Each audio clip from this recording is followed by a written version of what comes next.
I request all my little kids to switch on your video. Your little kids. I don't think that you like to call little kids, right? You're grown up now. What is your age? 14. What is your age? 14. Everyone, 14. Yes. So you are kids to me. I am 35. So I can call you kids, right? So my little kids, switch on your video. Ma'am, Yes. have you seen the notes of model works in the website? Yeah, it's available. You didn't get it? The last day when I checked, I didn't got it. Let me retry. Okay, I'll resend it. I have sent on that day itself. Let me check. If it is not there, I can upload it today. I need only 1 second. Okay, children, let us begin our class for today. We are planning to start a new topic today, and the topic is very familiar. You are learning this topic from right from 5th standard onwards. You're very clear with this topic. I don't want to give much stress on this topic because you are an expert in this topic. Okay, before going to active and passive voice, we should touch this topic. Otherwise, I cannot justify my class, or I cannot even say that I'm going in a right track, because the topic for you to learn today is, can you guess before active and passive voice which topic should be learned? We are very thorough with the tense forms now. So tense is covered. So what can be learned? Before jumping into active and passive voice, we should be thorough with one more topic. What is that? Can you guess which topic I'm going to deal today?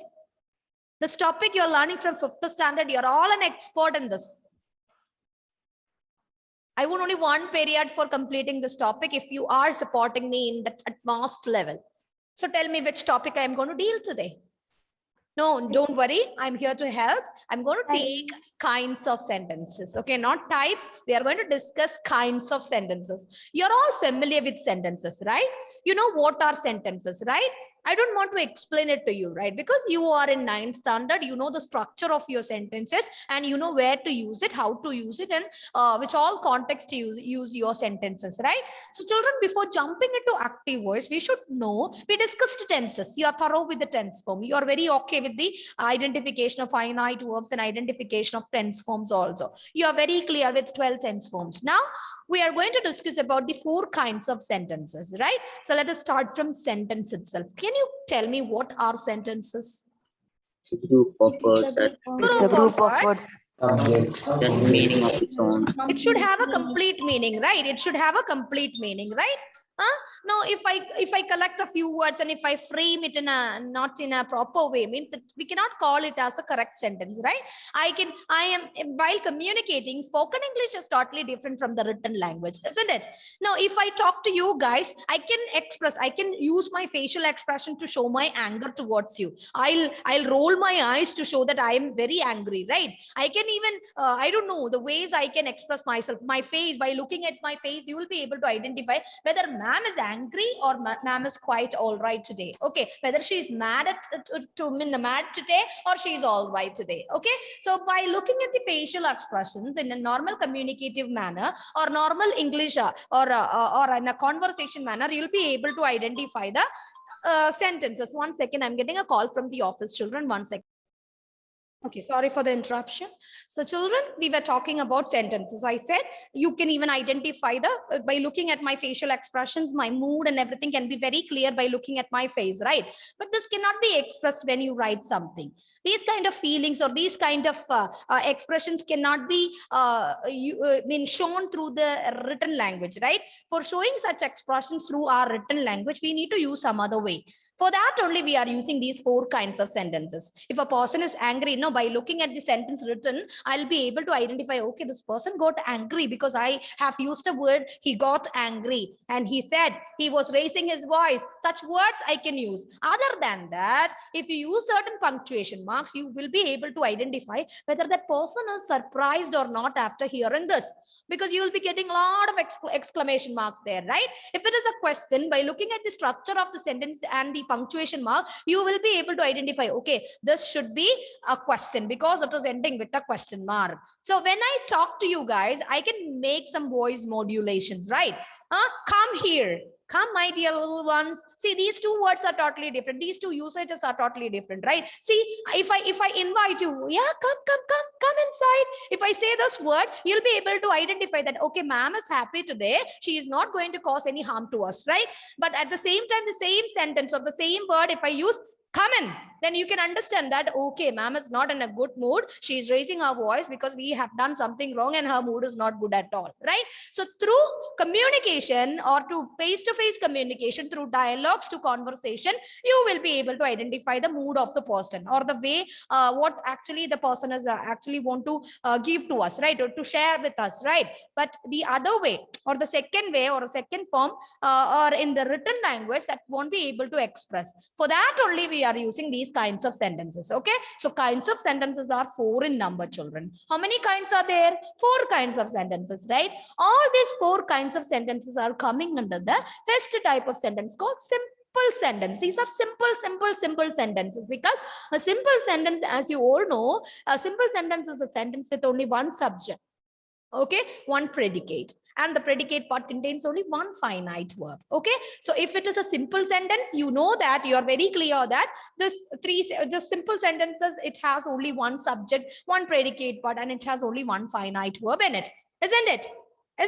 So if these 4 sentences, like if 4 sentences in the one, the kinds of sentences are 4, and the first one is a declarative sentence, second one is an imperative sentence, third one is an interrogative sentence, and the last one is an exclamatory sentence. All these 4 forms, it has only one subject in it, it has only one predicate in it, and you can see only one finite verb. As you all know, finite verb help us to identify the tense form, isn't it? So let us start from declarative sentence. What are declarative sentences in English grammar? Declarative sentence, it is used for giving statements, isn't it? It declares, it passes on information. Okay, so if we want to give someone some information to pass from one person to the other person, we should use a declarative sentence. Remember, declarative sentence, it is used for just giving, not giving instructions, for giving or just passing on the information. I have an information in my hand. I would like to share that information to you guys in the form of a declarative sentence. If it is a declarative sentence, that should be a fact. Okay, that should be a proper fact. It should be a true sentence. Clear? Am I clear? So it declares. It declares something. It announces something in the form of a statement. So we can call it as a statement sentence also, right? And it is also known as assertive sentence. You are very familiar.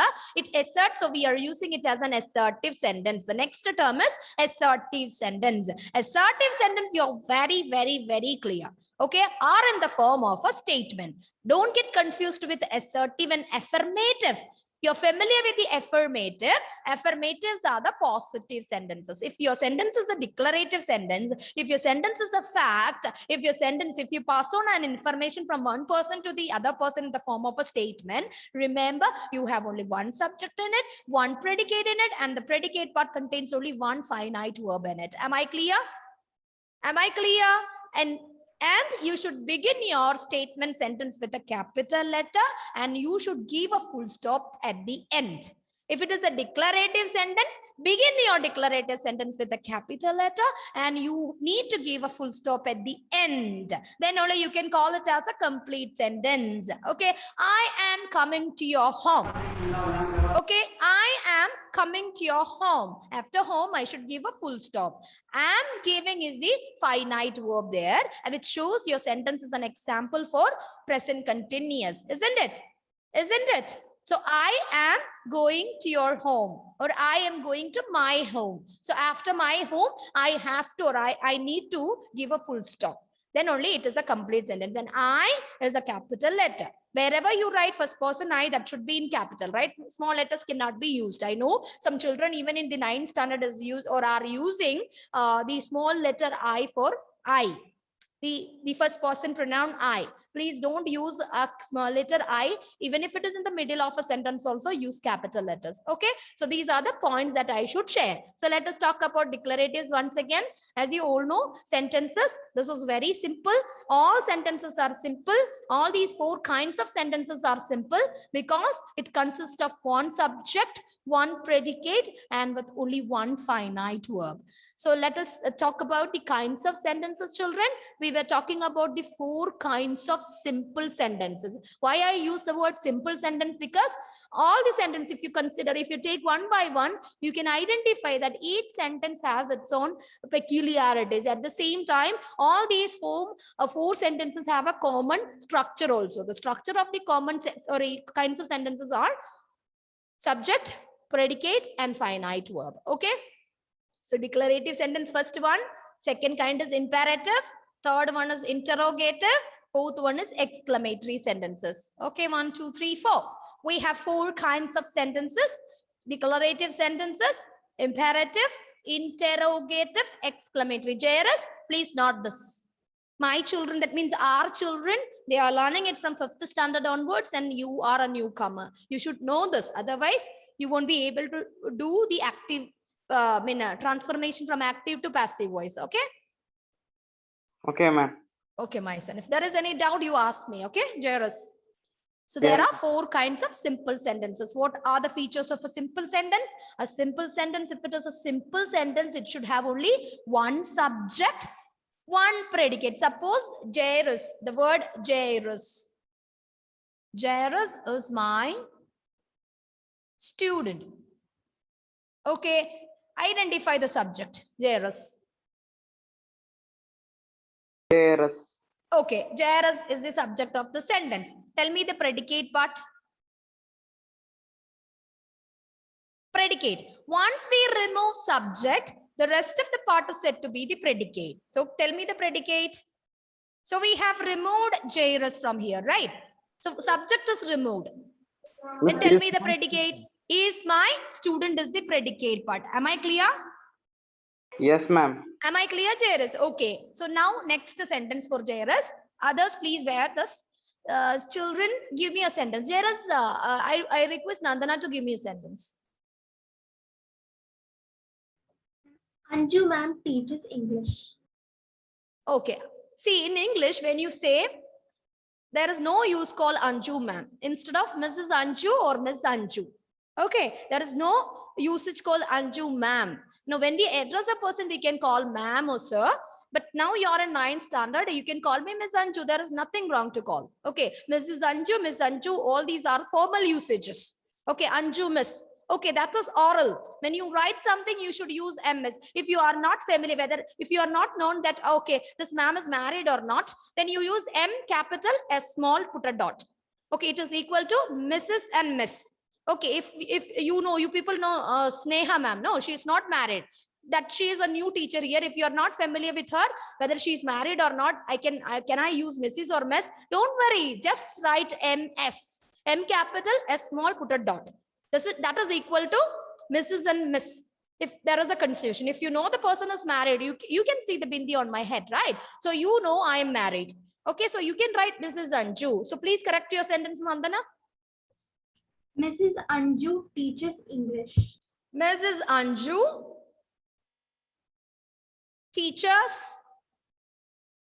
teaches us English.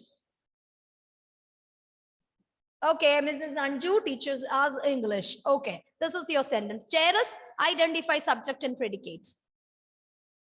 Mrs. Anju. What is that? Subject. Okay, fine. So the predicate? Teaches us English. Okay, then tell me the finite verb. You know, finite verbs are the verbs used in a sentence which help us to identify the tense form. So look at the sentence and tell me the sentence is given in which tense form, Jairus? Present tense. What present? Present has 4 forms, isn't it? Simple, continuous, perfect, perfect continuous. Identify the verb first. Mrs. Anju teaches us English. Identify the verb from the sentence. Miss, teachers is the verb. Teachers, very good. Teachers is the verb, not us. Teachers is the verb. This is the finite verb. Okay, because by looking at the finite verb, we'll be able to identify the tense form. Okay, teachers. Teachers is in which form? Present form, continuous form, perfect form, or perfect continuous form? Present form. What present? Simple, continuous, perfect, or perfect continuous? Slowly. Perfect. Simple present. Correct. You are correct. So tell me, repeat the answer. Simple present. Simple present, because teachers is the present form of the verb teach, right? It is singular in form. As Mrs. Anju is singular in form, you have to use a singular verb, right? So it is example for simple present. Okay, now you look at here. A simple sentence which consists of only one subject, only one predicate, and with only one finite verb. Am I clear? The finite verbs are the verbs with or which help us to identify the tense form. So remember, we have 4 kinds of sentences here. All these 4 kinds of sentences have only one subject, one predicate, and only one finite verb in it. Okay, that is why we are calling it as 4 kinds of simple sentences. Okay, am I clear now, JRS? Yes, ma'am. Okay, so simple sentences, and we are talking about the declarative sentence, right? I explained declarative sentences are also known as statement sentences because it makes statements. Okay, it makes or it is used for giving or writing statements or making assertions. Look at the examples written here, children. You're familiar with these examples, right? No, this poem is very familiar. Humpty Dumpty sat on a wall. Humpty Dumpty is the subject. Sat is the finite verb. It shows that the sentence is an example for simple past, right? On a wall. That is the object part over there. Okay, milk is white. Milk is white. So milk is the subject, is white is the predicate, and is the finite verb here. Okay, because by looking at is, you will be able to guess, okay, the sentence is an example for simple present. Sat shows that this is the finite verb here, and it shows that this is an example for simple past, right? And again, Earth is a blue planet. Is shows that this is an example for simple present tense, isn't it? So every sentences, okay, even if it is a declarative sentences, which makes a statement, it has only one subject, one predicate, and one finite verb. Okay, remember, we are not using declarative sentences for making a question. We are not using it for giving an order. We are not using it for giving strong emotions. Okay, look at the examples of a question. Do you like cheese? So all these sentences are not questions. Pass the cheese, not an order. Or look at, I hate cheese, not a strong emotion towards it. That is totally different. That is just a statement. Okay, that is just a statement. And remember, we have to use, or we need to start a sentence from capital letter, and we should end our sentence with a full stop. Okay, this is the pattern or the punctuation mark that you should use in your declarative sentence. Remember, we are using the simple sentence or this declarative sentences to pass on information. This is another important point. We use it with facts. For giving fact, we are using this declarative sentences, pass on information. Okay, now let us see the structure of the sentence. There we should learn about the structure of a declarative sentence. Okay, the declarative, normally a declarative, the structure of a declarative sentences, you should begin your declarative sentence with the subject. Okay, the rabbits. Then comes the verb. First one subject, second one verb.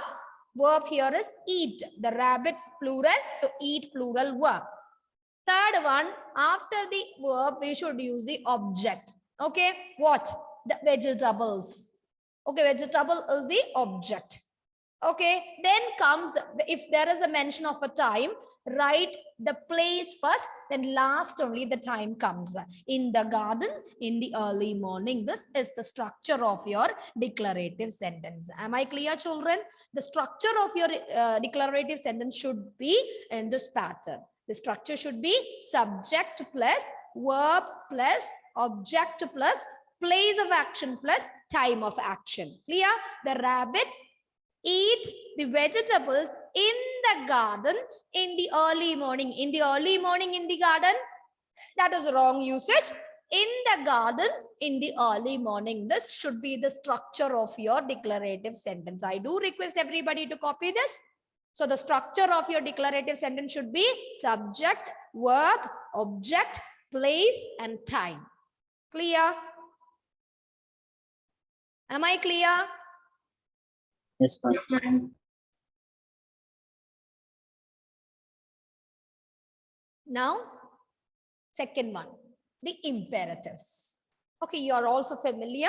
Imperatives are the words or the sentence, a group of words which we are actually using for giving instructions. Okay, the other one, we are pass on information. Declarative sentences are actually in the form of a sharing of information, right? But imperatives are used for giving instructions. As you are familiar with the recipe presentations, right? Recipes. Now we know how to cook food. If you Google it for checking in English, if you Google it for some recipes, how to make pasta, how to prepare chicken curry, how to prepare sambar, even right in Malayalam, you will be getting a lot of instructions how to prepare. If you buy a chicken curry packet, chicken masala packet from the shop, you can see the directions for usage, right? Instruction how to cook. How it is written, have you noticed that? Is it in the form of a declarative sentence or an imperative sentence, children? Imperative sentence. Just take, I think you're all sitting, right? How many of you know the place where you kept your chicken masala packet? Is there any new packet available at your home? You know, I give you 1 minute. Go and get it. I'll pause the video for you. Children, I have Isha Fatima sitting here with the two chicken masala packets and Nandana Sharat. And Alvin just now, I think he is searching for the kitchen. He has not come yet. Alvin, go straight, turn left and towards the back, you can see your kitchen. When you come, you get a glass of water also, Ivan. Alvin, not Alvin. Okay, so Isha, look at the book. Isha, just turn the packet. There is some instructions, right? Okay, she's panting. Take a long breath and get ready. Okay, Isha, just look at the back side. There you can see some instructions given. How to prepare your chicken curry, right? Not kitchen curry, chicken curry. Okay, so please, could you please read how to prepare chicken curry by looking. Every boys, you're going to prepare a chicken curry this week. Okay, Isha. Marinate chicken pieces in the masala and salt. Leave for 10 minutes. Grind ingredients into a fine paste and set aside.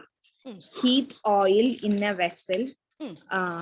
Crackle mustard and fry onion. Okay. Add the paste and stir well. Add chicken. 3 cups of water and cook till done. Add curry leaves and serve hot.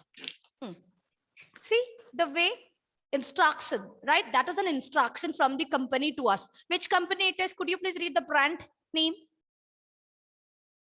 Kitchen Rushes. Which one? Eastern. Okay, Eastern. That is actually the instruction were given by the company, Eastern company. So I think Nandana Sharat was having some other masala with you. What is it? Ma'am, kitchen rusher, biryani Kitchen Rusher. Take it. Take the backside. Read the backside. The instruction given us how to prepare chicken curry. Today, Ken is going to prepare chicken. Everyday chicken, right? So today's chicken is special, so he is going to read it. Ma'am, this is biryani. Ken left. Wash and soak rice for 10. See, you did not wash. They started just marinate. But here, washing is also instructed. Okay.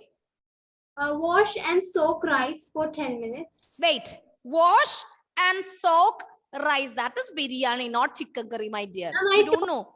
Okay, Biryani. fine. Let us see. So wash and soak the rice for 10 minutes. So the sentence starting with wash and soak rice for 10 minutes. Second instruction. Marinate chicken pieces with salt. Here also they are not washing it. Okay.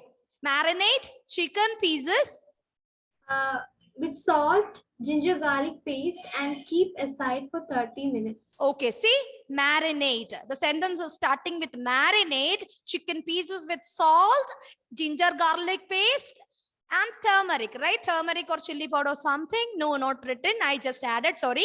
So, and keep aside for 10 minutes. Okay. Third sentence.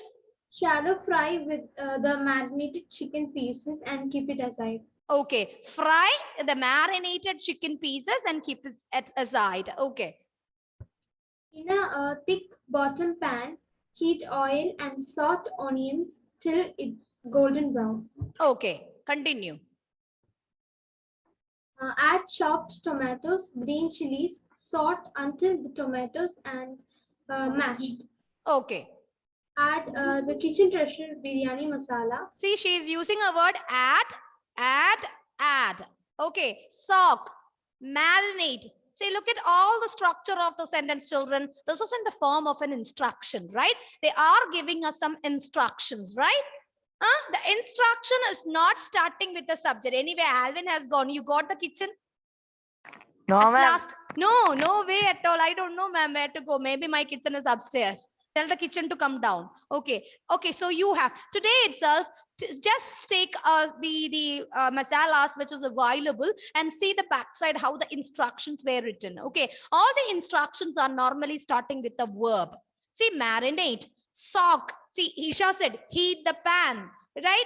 Heat the pan. So everywhere you can see that something is lacking. What is lacking in all these sentences, children? Normally, no, this is the only method that we can identify a imperative sentence, or we can distinguish an imperative sentence from a declarative sentence. What is it? What is missing? Subject is missing, where you can see that Nandana has told a few minutes before, Jairus, Ms. Anju or Mrs. Anju is teaching us English grammar. So she started with the subject, Mrs. Anju is teaching us English grammar. Okay, but here she said, Isha said, heat the pan, take some curry leaf, take some mustard, marinate chicken. All these words are starting with a verb. Okay, not with the subject. Okay, so the first one, the structure of a declarative sentence is subject, verb, object, then comes the place and last time. At the same time, if it is an imperative sentence, this is just for giving instructions, just for giving commands, just for raising some request, for giving some advices. But remember, when you write an imperative sentence, the subject is not written first. You are just beginning your sentences with a verb. Okay, so what is the subject there? So there won't be any subject. Children, this question only to Abhiram Krishna. Abhiram, tell me the subject of an imperative sentence. What is the subject then? Because Isha and Nandana, they were reading different instructions. They were giving us some instructions how to prepare chicken curry, right? So when they begin or they started their sentences, remember all the sentences were with verb. Okay, so something they said the subject is lacking. So I said a few minutes earlier, see, if it is a sentence, if it is a simple sentence, it should have a subject, it should have a verb, it should have an object in it.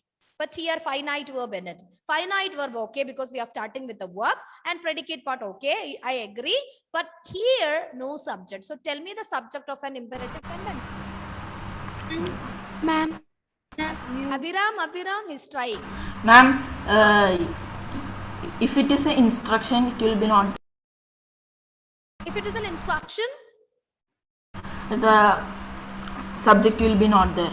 okay, so that is imperative. So subject will be not there means that person is not giving instruction to some other person, or simply he is just giving instructions to the air, to whom it is given. Ma'am. Ma'am. Imperative sentence subject. Abhiram Krishna, the subject of an imperative sentence. Alan? Ma'am, you. You. Remember, Y-O-U-U. Jairus? Jairus? Jairus, are you here? Jairus, remember, the second person pronoun, you, is the subject of an imperative sentence always. Okay, Jairus?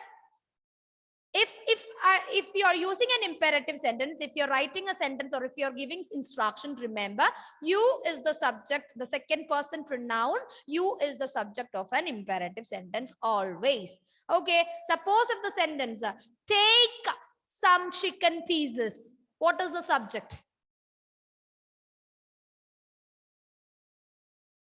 Some chicken. I'll hit you with a cane if there is some. See, please tell me what is the subject of the sentence. See, if it is an instruction, remember it is actually starting with a verb. Yes or no? Yes, ma'am. Okay, then you tell me. You. He said a few minutes before Alan said the answer. And also I repeated here. What was the subject of an imperative sentence? Marinate the chicken pieces. You. You marinate. You take some water, you wash the rice, you soak it for a minute or a 10 minutes, you cook it, you serve it, you eat it, you wash your hand, you go to bed, you sleep. Okay, but if it is an instruction, we are not using you all the time. You is a hidden subject over there. Clear, Jairus? Yes, ma'am. So tell me, open the door. What is the subject? If you say the door, tomorrow you need to come to school. Sunday, I'll also come and we'll sit together and we'll learn it together. Open the door. Simple one. My little ones are hearing it from 5th standard onwards. Open the door, close the door, shut up, get out, everything. There is no change at all. So Jairus, first time you are hearing this, open the door. Tell me what is the subject? Open. Is open a noun? Is open a pronoun? Door, miss. Door is a noun. I can agree. But look at the structure. Look at the structure, Jairus. Everybody please keep quiet. Okay. I said open the door. Okay.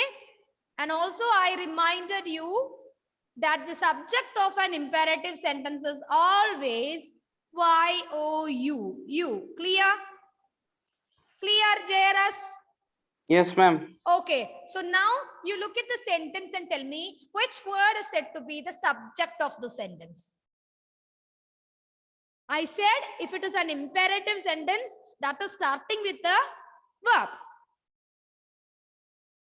Subject is always a noun or a pronoun in form. Okay, it can be a name of a person or a pronoun. We are using as a subject a name of a person or a pronoun. Name, it can be name of person, place, thing, anything. Okay, but if it is a subject, it can be noun or a pronoun. Isn't it, Jairus? And this is an example. You said this is an example. This is an instruction for you to open the door, right? Yes, ma'am. Okay, so I said if it is an instruction, if the sentence is an imperative, the sentence should begin with a verb. Okay, so tell me the verb used in the sentence first. Open. Sure, open is an action word. This is a verb. Okay, now the structure of a sentence is always subject plus verb plus object, isn't it? If it is a simple sentence, the structure of the sentence should be subject plus verb plus object. Okay, now look at here. You said this is open as a word which is used in the form of a verb here. So after open, after the verb, here comes the object of the sentence. This is the object. Without knowing this, you won't be able to do active and passive voice changing. Okay, so open is the verb, the door is the object here. Okay, so tell me which word is used as a subject over here, as it is an imperative. The. Should I go out of the class? What is the? What is the? The is an article, isn't it? The is a definite article. It cannot be a subject of any sentence. I repeat, if your sentence is an imperative sentence, listen carefully. If your sentence is an imperative sentence, the subject is always you. Imperative sentence, the subject is always you. Y-O-U-U. Okay, that is why when Isha said, heat the pan, pour a little oil in it, and put some mustard in it, curry leaves in it, and just put some, salt in it, turmeric powder in it. Okay, she is giving instruction to me. Okay, I am the second person pronoun you, the subject of an imperative sentence. If it is an imperative sentence, it is starting with the verb. And here also, the sentence is starting with the verb open. Okay, after the verb comes the object of the sentence. So this is one imperative sentence, which is starting with the verb and comes the object. So tell me the subject.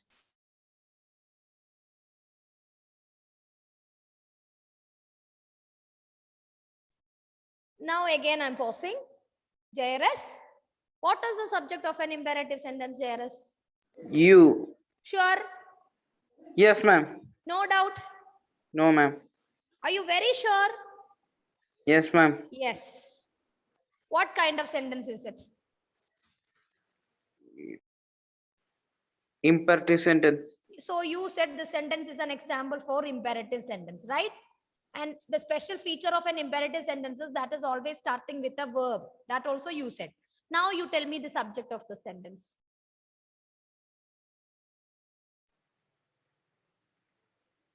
You. Sure? Yes, ma'am. Sure? Yes, ma'am.